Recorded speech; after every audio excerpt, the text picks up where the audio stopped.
तो मांग भरना सौभाग्य माना जाता है, और मांग जिसके नहीं है, कहावत गांव में कहते हैं कि भगवान दुश्मन की बेटी की भी मांग खाली ना करे। मांग खाली का मतलब होता है, मानते हो क्या होता है? मांग खाली किसकी होती है? मांग खाली होना बहुत बड़ा अपशगुन है। मांग उसकी खाली होती है जिसका पति नहीं है। तो आपका है तो मांग होनी चाहिए। भारत के है ना, तो भारत की मर्यादाओं में हमें रहना चाहिए, अपनी संस्कृति अपने धर्म को नहीं छोड़ना चाहिए।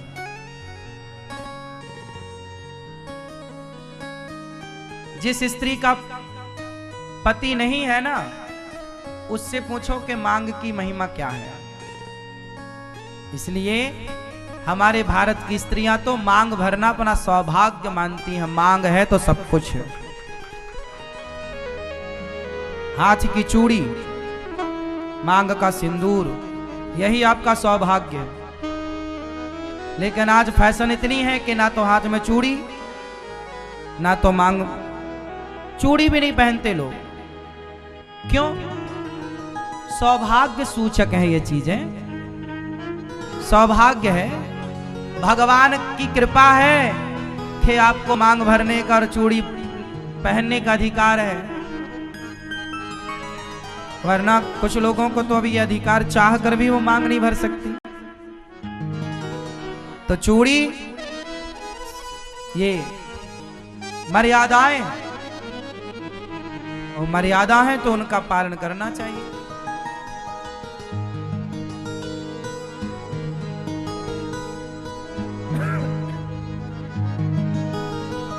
पति ही जप है, पति ही तप है, पति ही है करतार।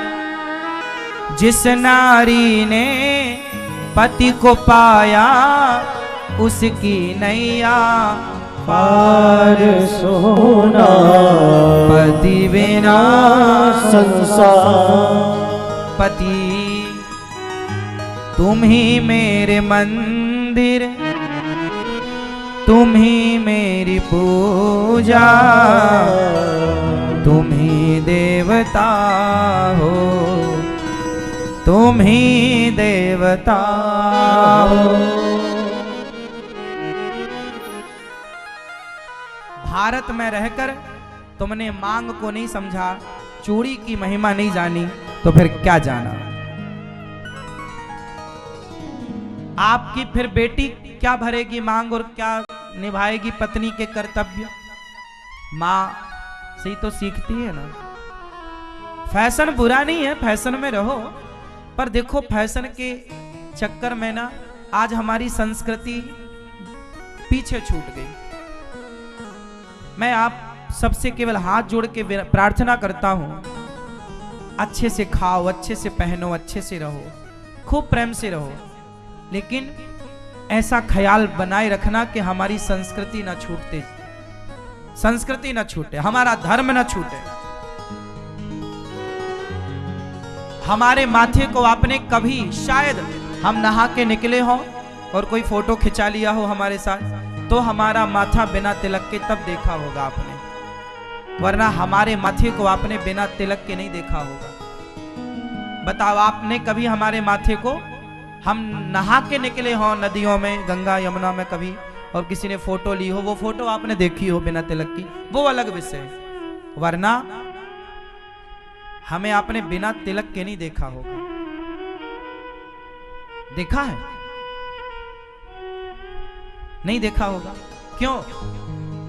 क्योंकि ये हमारी मर्यादा है। जैसे एक स्त्री अपने पति के लिए मांग सजाती है ना, ऐसे ही भक्त अपने भगवान के लिए तिलक सजाता है।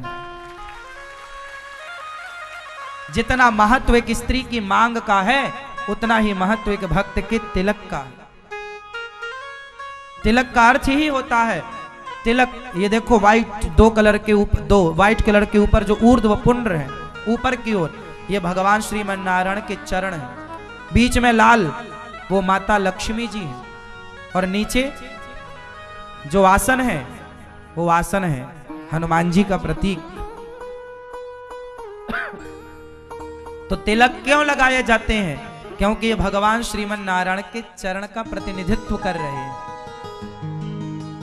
झंडा क्यों लगाया जाता है घर पर?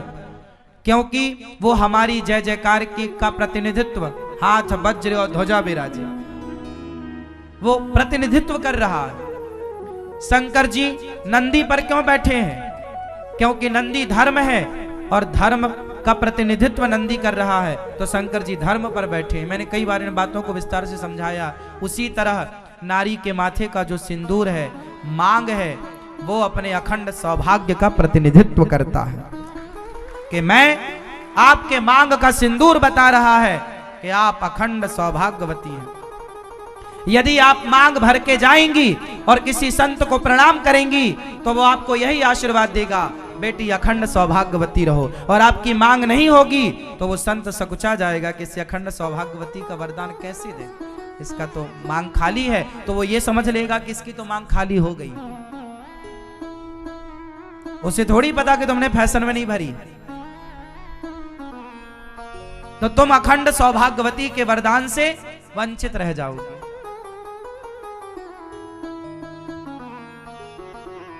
हाँ, बिन परमेश्वर, जैसे बिना भगवान के मंदिर सूना, बिन परमेश्वर सूना मंदिर, बिंदिया बिना लीलार सोना। उसी तरह पति बिना संसार। पति परमेश्वर है, तो पत्नी को कैसा होना चाहिए? पतिव्रता। स्त्री कैसी हो? जोर से आप बताओ, पतिव्रता स्त्री के लक्षण क्या होते हैं? हाँ, क्या बोलती तू? आप बताओ, पतिव्रता स्त्री के लक्षण बताओ। लो, हो ना पतिव्रता? तो बताओ। पतिव्रता स्त्री उसे कहते हैं, सुनो परिभाषा, हो आप बता हम रहे। पतिव्रता स्त्री उसे कहते हैं जो अपने पति के सिवा स्वप्न में भी पराये पुरुष का चिंतन ना करे, पराये पुरुष का स्पर्श ना करे, वो नारी पतिव्रता है। अब आजकल के जमाने में शादी के पहले ही लिव इन में रह लेती हैं लड़कियां, अब ये शादी बाद में हुई, अब ये कैसी पतिव्रता है? आप ही बताओ।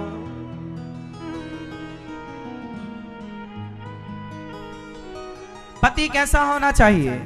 पत्नीव्रता। पत्नीव्रता पति कौन? जो सपने में भी पराई स्त्री का स्पर्श ना करता हो, वो पुरुष पत्नीव्रता है। और राम पत्नीव्रता थे, और सीता मैया, जोर से, सीता मैया। हाँ, तो आपको क्या बनना है? मैया आप क्या बनोगी? पतिव्रता। और पुरुष लोग क्या बनेंगे? कितने पुरुष पत्नीव्रता हैं? जो हैं वो हाथ उठाएं, कन्फर्म कराएं। आप हो? सही भैया, आप हो? पत्नी है क्या आसपास आपकी? ये दोनों हाथ उठाए भैया। पत्नी है आसपास? नहीं? फिर आप ठीक हो। पत्नी के सामने दोनों हाथ उठाते तो डाउट होता, पर पत्नी नहीं है फिर भी दोनों हाथ उठाए तो कंफर्म हो रहा है कि हाँ भाई तुम हो पत्नीव्रता। तो पत्नियां सिर्फ पति की ओर देखें और पति सिर्फ पत्नियों की ओर देखें। हमारे देश में, हमारी संस्कृति में पर स्त्री को देखना पाप माना जाता है,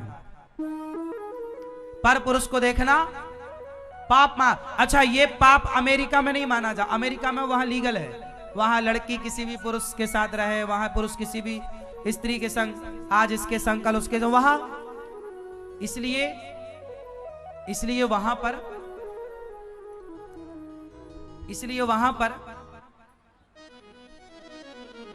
वो लोग विश्व गुरु नहीं रहे हैं। सारी दुनिया का प्रतिनिधित्व भारत करता है। वो भटके हुए लोग, आप बताइए, जो अपने पति के सिवा किसी को ना देखे, पत्नी के सिवा किसी को ना देखा वो सही है, या जो पत्नी के सिवा भी सबको देखे, पति के सिवा भी सब, कौन सही है आपके हिसाब से? जोर से, कौन सही? जो अपने पत्नी के सिवा भी सबको देखे, यही है भारत। भारत को समझना है तो पैसे से समझ में ना आएगा, भारत को चरित्र से समझो, भारत को संस्कारों से समझो। ये भारत संस्कार की भूमि रही है। जितने श्रेष्ठ संस्कार हमारे भारत में हैं, इतने श्रेष्ठ संस्कार बताओ कहां हैं? आप में से बहुत लोग शायद अमेरिका, लंदन, जापान से भी आप जुड़े हो, आपका परिवार से कोई जुड़ा हो, आपका कभी आना जाना भी हुआ हो। बताओ सबसे श्रेष्ठ संस्कार कहां के? भारत की विशेषता क्या है? हाँ, आप वियतनाम से आई हो मैया, तो वियतनाम का कल्चर कैसा है? यही भारत जैसा कि अलग है? वहां भी 18 साल की लड़की चली जाती है ना, फिर किसी के साथ भी रहे। ये बात सही है ना? आप भी वियतनाम रहती हो तो आपने वहां के बारे में जाना ना। सही है वहां का कल्चर? नहीं, भारत का सही है। हमारे यहां तो स्त्री एक पुरुष के साथ रहती है, वहां तो नहीं रहती ना। वहां तो 1 साल के बाद दूसरा चाहिए ही चाहिए, तलाक। वहां तो अमेरिका जैसे देशों में किसी की शादी 10 साल तक टिकी रह जाए तो लोग आश्चर्य मानते हैं, वाह आप 10 साल तक कैसे रह गए साथ में। अब उन्हें कैसे समझाएं कि हमारे भारत में 10 साल क्या 7 जन्म के लिए फिक्स हो गए। हाँ, अब 7 जन्म वाले लोग 2-5 साल वालों के संस्कारों से कैसे मैच होगा? इसलिए भारत की तुलना किसी देश से करना भारत को गाली देना है। इसलिए भारत की तुलना ना किसी से हो सकी थी, ना हो सकी है, ना कभी हो पाएगी। धन दौलत अपनी जगह है। भारत की तुलना अमेरिका से नहीं, किससे तुलना करोगे? पैसे से। पैसे से तुलना हो ही नहीं सकती। पैसा किसी के पास ज्यादा है तो है, पर पैसे वाला तो रावण भी था, पर राम भारी पड़ गए ना रावण पर, क्योंकि राम के पास क्या था? चरित्र था, धर्म था। चरित्रहीनों पर चरित्रवान ही भारी पड़ता है मेरी मां। इसलिए दुनिया में आज कहीं चरित्रवान लोग हैं तो केवल भारत में। हमारे भारत में विचार है। किस चीज का विचार? किस चीज का विचार? शादी होती है तो विचार होता है कि यहां करें कि ना करें, गुण मिल रहे हैं कि नहीं, बाप दादे अच्छे हैं कि नहीं, कुटुंब परिवार अच्छा है कि नहीं, श्रेष्ठ खानदान की लड़की है कि नहीं। ये विचार हमारे यहाँ है, दुनिया में विचार नहीं है इतना। वहां तो बस लड़की होनी चाहिए, बस लड़का होना चाहिए। हमारे यहाँ नहीं, लड़का लड़की से मतलब नहीं, कुटुंब श्रेष्ठ होना चाहिए, आचरण श्रेष्ठ होने चाहिए, वरना फेल कर देता है लड़का पक्ष लड़की पक्ष। हाँ या ना? सब विचार होता हमारे यहाँ, होता है कि नहीं? इसलिए हम विचारवान लोग हैं, इसलिए थोड़ा विचार रखा करो मेरी माँ।